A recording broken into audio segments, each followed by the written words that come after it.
Canada's been hearing a lot about a potential federal election lately. But wait, wasn't the last one less than 2 years ago?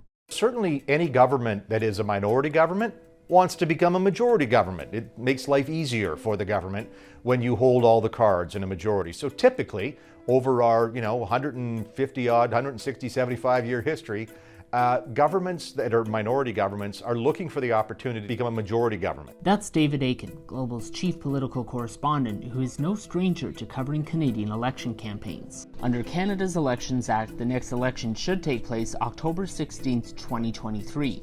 But even with a fixed election law passed by former Prime Minister Stephen Harper, it doesn't actually prevent a vote from happening sooner. And if called early, this is what's known as a snap election.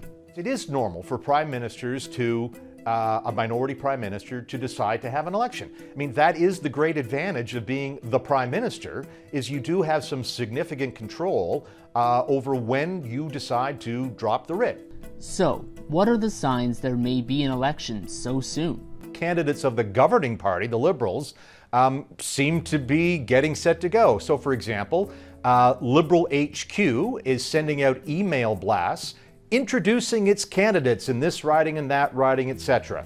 And that really tends not to happen if we're not getting ready for an election.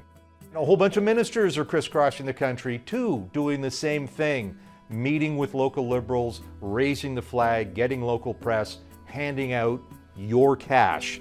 That's also another sign that things are heating up.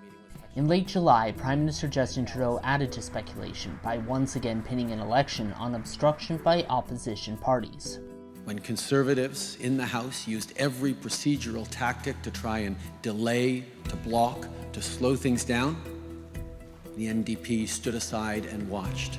So how exactly could an election be called? When there is a minority government, an election can be triggered if enough MPs either vote down a budget, throne speech, or other bill involving financing, or by holding an actual vote of no confidence in the government, like with Paul Martin in 2005 and Stephen Harper in 2011. The government itself can also make a motion into a confidence vote, something the Liberals did last fall on a Conservative motion for a special committee.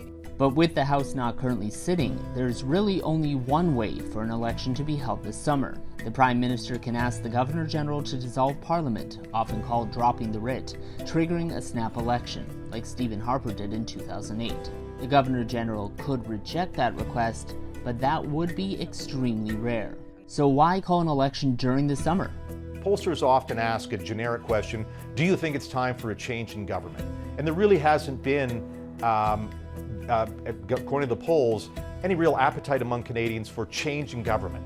So if you're an incumbent government and the electorate doesn't appear to want any change, and you just like to get a majority, then you really want the lowest risk environment for an election possible, and that would be a summertime election. While the lead the Trudeau Liberals hold over other parties may fluctuate and could result in a change of plans, the calling of an election truly can be done in a snap. Sean Previl, Global News. Thanks for watching Global News. If you're interested in more national and international news, be sure to subscribe to our channel.